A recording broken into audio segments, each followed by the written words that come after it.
Alright, what is going on, guys? I'm back with another video today, and today I'm going to be playing, actually teaching you guys how to build some Shaco jungle for the Season 5. And starting off here, I did get the Hunter's Machete, essential item for kind of any jungler right now. Did get 2 health pots and a warding trinket.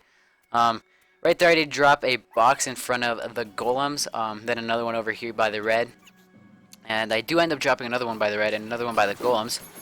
So that'll be 2 in each place, and then I'll get the stun from the golems, or whatever they're called now in the Season 5, and I can clear up quite easily. In my opinion, Shaco is one of the best champions right now. So, right now I'm going to go over Shaco's passive. Shaco deals 20% bonus damage when striking a unit from behind. So in other words, it's better for Shaco to be chasing people, because then he'll deal more damage than if he wasn't chasing people. And right here, I'm gonna head bottom. I am gonna use my Q to go in so they don't see me. That's what his Q does. Drop down a box, and then I do toss an E over to the Morgana. She's gonna stun me, sadly. And there goes first blood for Kog'Maw. I believe that's his name. Don't get me wrong. And she does pop her flash and her heal, which is really good. In my opinion, it's a better trade than me just popping my flash. So we did get a 2-for-1, and she did pop both of her summoners, whereas I only popped one of my summoners. So in my opinion, that was very good for us. The next up for his Decisive, Shaco becomes invisible and teleports to target location. His next attack is guaranteed to give a crit. So in other words, it is when you are going to be going in for a gank, make sure you Q in, because your next attack after you come back visible, it will be a crit, which will be about like 400 damage, which is a really good early game. And yeah, so now actually right here I'm going to give bottom another gank. I'm just going to go after the Morgana because she is lower. I'm going to get a kill off of her, and then I'm just going to chase the Callista and give her a Shiv to the face, picking up another kill. Now for Shaco's W, it is Jack in the Box. Shaco creates an invisible animated Jack in the Box, which will fear and then attack nearby enemies. This is more of a ability power based box. Not box, but it's AP. So if you're going AP Shaco, this is extremely good. But if not, this is just for the fear if you're going 80 Shaco. And right here, I do go bottom another time. I do drop an E on her, and look at that damage, that crit. I think I do pick up a kill on, not Callista. I am actually going to go dive under tower and pick up a kill on the Morgana. I pop my ulti so he can dive the tower and not me. And that's kind of useless because we did have a Tryndamere, and he actually ulted for us. So, now over to Shaco's E is 2 Shiv Poison. Shaco's Shivs passively poison targets on hit, slowing them and applying a miss chance to minions and monsters. He can throw his Shivs to deal damage and poison the target. So, this is really good because if you're going 80 Shaco, if you get your chase down, you can E. If you're chasing them and you E, it'll slow them down and you'll do a lot of damage, and then you can just like backstab them because that's what your passive does. And I think right here I do demonstrate with my ulti what it does. It was a fake Shaco, and he went in and got me a kill. So now for Shaco's ulti, it is Hallucinate. Shaco creates an illusion of himself near him, which can attack nearby enemies. Upon death, it explodes, dealing damage to nearby enemies. This is more of an AP based item, because it is AP. So you won't be doing much damage in this build. Hopefully I'll do an AP build for Shaco soon. And right here I Q over the wall, giving me a nice crit right there. And I know you're not supposed to chase the Callista, but what I did there is I did pick up the blue off from her, and now that's going to put me at 7-0. But talking back to his ulti, what you usually do if you're playing AP Shaco is you stay in the bush and you ult in, and they think it's you and they kill it, and about half their health is gone on everyone because it does blow up and deal magic damage. So just make sure they don't have magic resist, and you'll be definitely fine for that. But now back to this build, which is the 80 Shaco build. The only reason I did get the purple jungling item was so I could smite the jungling creatures and they could get stunned, so that I wouldn't be taking so much damage. Because I don't think I build any armor in this game, apart from the brutalizer in that. And then right here we do pick up the second dragon. This is really good for our team, giving us a advantage. And this guy's gonna pick up a kill on Poppy. So as for my masteries, I am running 21, 9, and 0 masteries.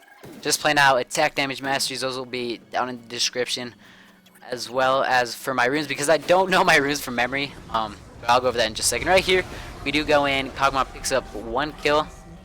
I'm actually gonna chase the Warwick because he does get pretty low, and my team decides not to go after him. I'm just gonna give him a static shiv to the face. A static shiv. That's the item I want to talk about. But a shiv to the face. And he is actually going to die, and I'm going to pick up a kill on the Ahri.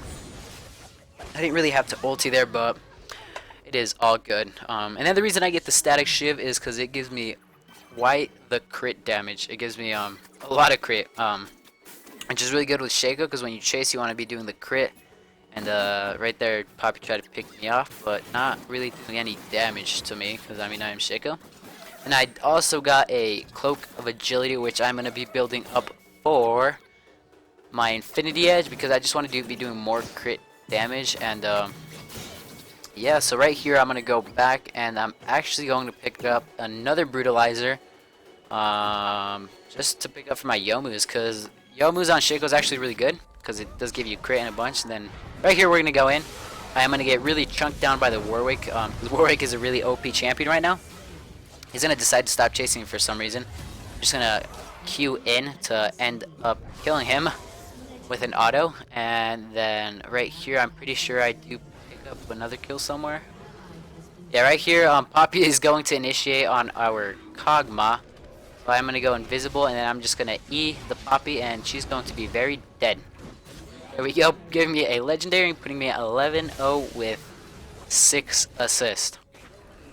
Now, I got the Boots of Mobility because if you're going to be like just a jungler, Shaco is more based off of Shaco going and giving ganks. He's really not a farming champion. So Boots of Mobility are going to allow you to get up and down the map pretty fast. And I think right here I do pick up a kill on one of the champions. Kalista is going to shut me down, sadly. At this point in the game, Kalista is pretty fed. So that's going to suck for us. But yeah, I did pick up my Youmuus right there, giving me some crit, some CDR, and whatever the brutalizer gives you. I forgot. Sadly, they did steal our dragon right there. So about when you hit level 6, you're supposed to sell your trinket, your warding trinket, and pick up a sweeping trinket, because that'll actually be better for your team. Because I mean, by this point, you should have a support who's actually warding, which we didn't have in this game, which kind of sucked.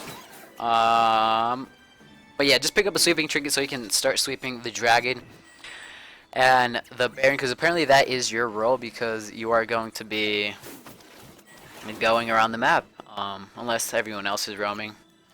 So at this point in the game, I am pretty fed at 12-1. Poppy is going to initiate on me right there. She's going to kill me, but I'm going to get an assist, putting me at 12-2-9. On this back, I am going to pick up a pickaxe. The reason I'm going to pick up a pickaxe is so I can build it into my Infinity Edge, since I already did have my Cloak of Agility. I'm going to go over to my red, clear it out really nicely, and just head mid right here. I'm going to initiate on Morgana, just do a shit ton of damage on her. Yeah, look at that damage. And Warwick is going to try to do something, but he can't really do much, because look at that damage. If you run away from this guy, you're dead. Except for Warwick didn't die there. Nasus got the kill on him. So Kalista is probably going to take me out there, because I was invisible. That did give me some crit chance.